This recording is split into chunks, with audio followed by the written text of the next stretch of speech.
Hello and welcome to this video. So in this video I want to look at the United States and Britain's relationship with Iran and look at some key events. So we have the Anglo-Soviet invasion of Iran in 1941. This was a joint invasion during the Second World War by the United Kingdom and the Soviet Union. So the purpose of this invasion of Iran was to secure Iranian oil fields and to ensure Allied supply lines to get the materials and weapons and oil and all the supplies that the Soviet Union needed to defend themselves against Germany and Axis forces. So Iran was neutral during World War II, but the Allied forces considered the Shah or the king in Iran at that point to be friendly to Germany. So they removed him during the occupation and replaced him with his young son, Mohammad Reza. And he was a person that was much more positive and friendly towards the United States and the United Kingdom and against Germany. So here we have the Persian Corridor. We can see that the Allied forces used Iran as a supply route into the Soviet Union, so that the Soviet Union could successfully defend themselves against Germany's invasion. So Germany invaded the Soviet Union in June 1941, and then we have the Anglo-Soviet invasion of Iran in August, just 2 months after Germany invades the Soviet Union. So the Allied forces, they take control of Iran so that they can supply the Soviet Union with the materials and supplies which they need. So Germany retreats from Russia after a few years and is forced to surrender in 1945, thereby losing the Second World War. So we have a private British company founded in 1908 following the discovery of a large oil field in Iran, and it was the first private company to extract petroleum from Iran. But the British government wanted their piece, so they purchased 51% of the company, just enough to own it. So it's no longer a private company at that point. It's actually a British government project. Several years later, it is renamed to the Anglo-Iranian Oil Company instead of the Anglo-Persian Oil Company. And in 1954, it was renamed to the British Petroleum Company, or BP, if you will. So in 1953, you have the Iranian coup d'etat. You have the overthrow of the Prime Minister Mohammad Mossadegh by the American CIA and British MI6 because his attempts to limit the West's control over Iranian oil. So the result is that a pro-Western, anti-communist Iranian regime is established after the CIA and MI6 remove Mohammad Mossadegh. Some say that there was an underlying fear from the West that the Soviet Union could take over Iran and make it more not friendly against America. So here we have some of the world's largest oil reserves, some statistics in what countries have the largest reserves. And here we can see Iran has about 10% of the world's largest oil reserves. Iranian Revolution takes place in 1979. This is known as the Islamic Revolution. So Mohammad Reza is overthrown, and now Iran has a new leader under the great Ayatollah Ruhollah Khomeini, and you can see him in this picture here.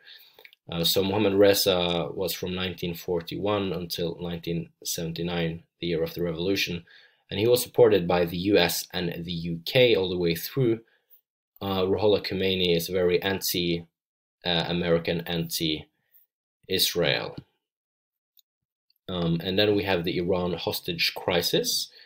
It's 52 American diplomats and citizens were held hostage for 444 days, but they are released in 1981. And in one previous attempt to rescue them, 8 American servicemen die.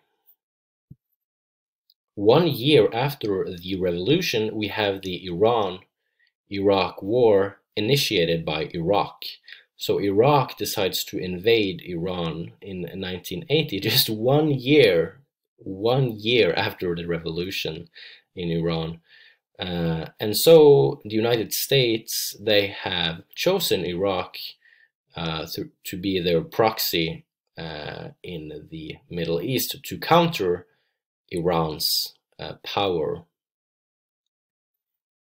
So the Reagan administration saw Iran as their biggest threat in the Middle East. And still today, many top US military officials view Iran as the biggest threat to America and peace in the Middle East.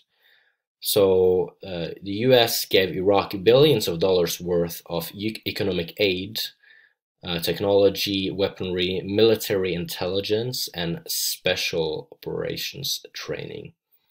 8 years later, it's a stalemate and there is a peace agreement. So the invasion wasn't really as successful as they had hoped. From the 2000s, there has been a great fear of Iran's uranium enrichment. And here we can see a satellite photo of their facilities.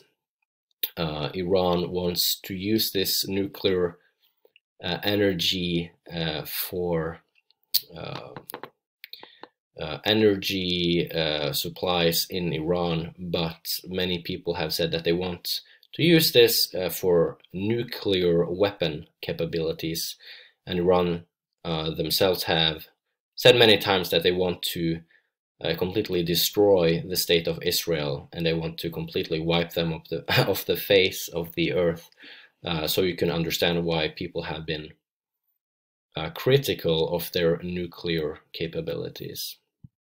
So from 2002 until 2015, the United Nations, the United States, and European Union impose heavy sanctions on Iran, and the economy of Iran suffers heavily as a result of that.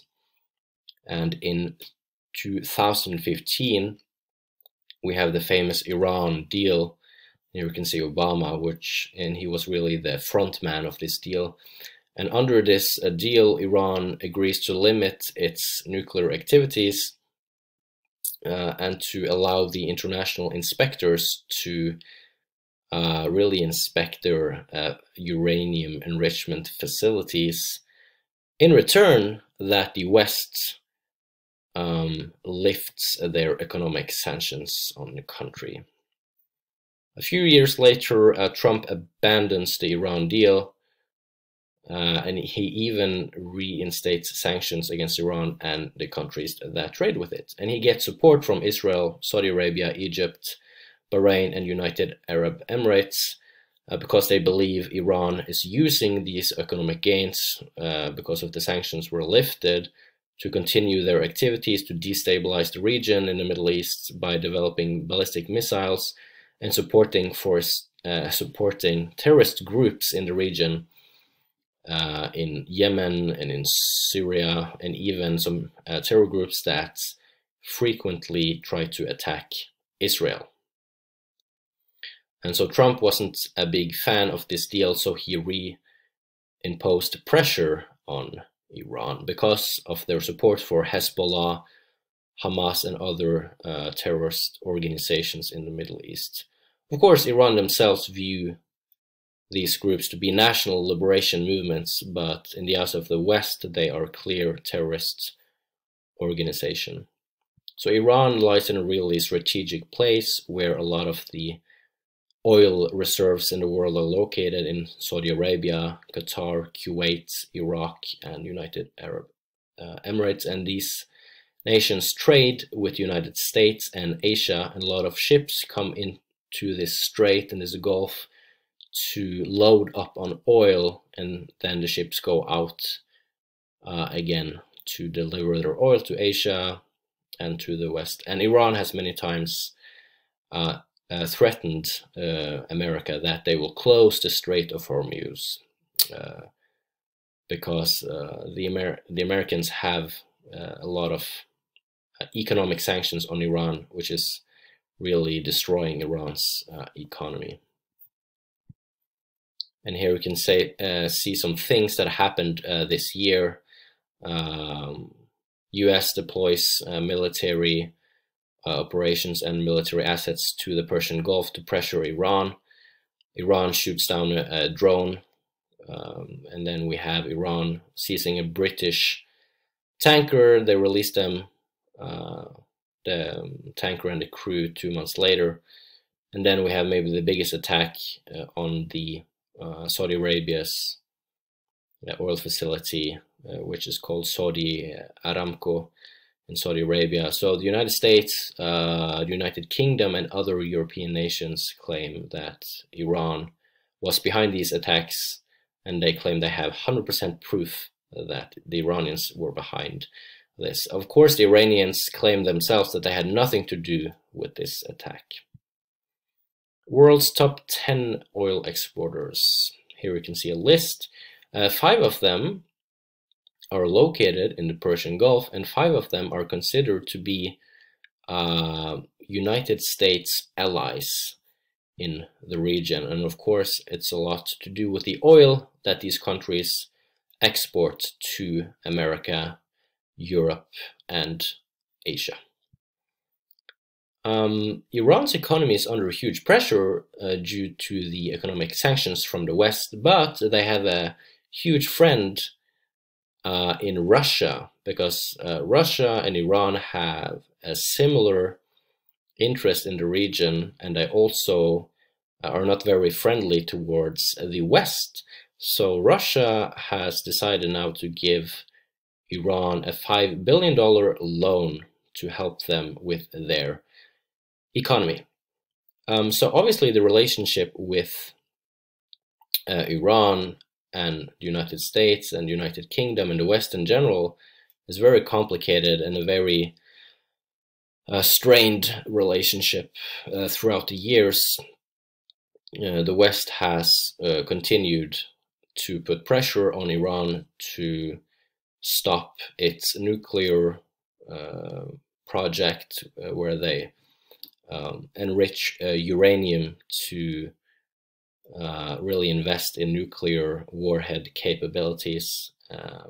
But with the help of Russia, Iran has managed to not be affected so much by these sanctions. So we will see in the next weeks and months to come if there will be more sanctions against Iran. And of course, America also has imposed heavy sanctions on Russia.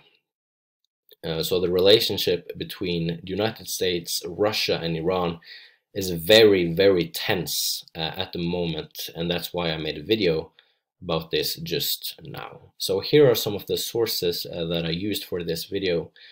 Thank you for watching, and I hope to see you again in the future.